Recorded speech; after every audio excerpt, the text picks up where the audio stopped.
សូមជូនរឿងក្មេងប្រុសក្រីក្រដែលរក្សាសេចក្តីសុចរិត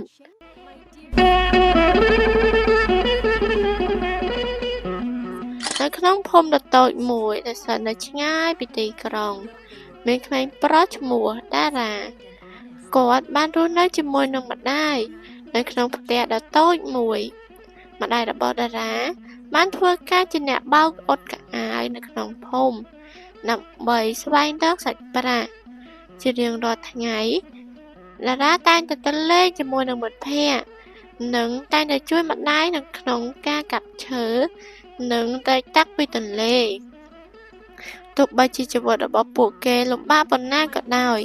ក្មេងប្រុសតារានៅតែមានចិត្តល្អគាត់មិនធ្លាប់យកអ្វីដែលមិនមែនជារបស់គាត់នោះទេម្ដាយរបស់គាត់តែងតែប្រាប់គាត់ថាកូនអើយការក្រីក្រមិនអាក្រក់ទេប៉ុន្តែបើខ្មោចចិត្តនោះទើបអាក្រក់ពិតនៅថ្ងៃមួយនៅពេលដែលតារាកំពុងតែដើរនៅជុំវិញវាលស្រែគាត់បានឃើញចិញ្ចៀនមួយវង់ដែលបានធ្លាក់នៅជុំវិញទីនោះដែលចិញ្ចៀនមួយនោះគឺជារបស់អ្នកភូមិដែលបានជ្រុះចិញ្ចៀននោះបានបញ្ចេញពន្លឺយ៉ាងភ្លឺចាំងនៅក្រោមពន្លឺថ្ងៃតារាគាត់បានដើរទៅយកឡើងហើយគាត់បានគិតវាស្អាតណាស់ប៉ុន្តែវាមិនមែនជារបស់ខ្ញុំទេតើអ្នកណាបាត់វា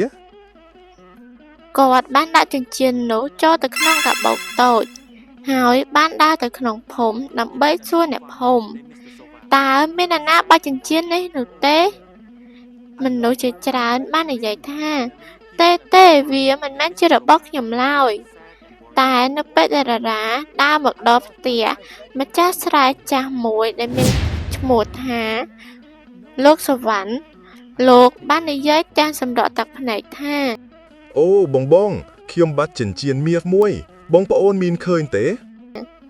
តារាបានបើកកាបូបដើម្បីយកចិញ្ចៀននោះដាក់លើដៃរបស់លោកសវណ្ណលោកសវណ្ណបានភ្ញាក់ផ្អើលហើយថ្លែងអំណរគុណតារាក៏បាននិយាយដោយសេចក្តីសុចរិតអត់ទេលោកខ្ញុំគ្រាន់តែយកវាប្រគល់ឲ្យវិញតែប៉ុណ្ណោះខ្ញុំមិនចង់បានអ្វីនោះទេវាមិនមែនជារបស់ខ្ញុំឡើយលោកសវណ្ណបានញញឹមហើយបានសរសើរទៅតារាកូនមានចិត្តសុចរិតណាស់មិនមែនមនុស្សគ្រប់គ្នានឹងអាចធ្វើបានដូចកូននោះទេចាប់ពីថ្ងៃនោះមកអ្នកភូមិទាំងអស់តែងតែស្រឡាញ់និងគោរពគ្រួសាររបស់តារាលោកសវណ្ណបានផ្ដល់ឱកាសឲ្យតារាចូលរៀននៅឯសាលា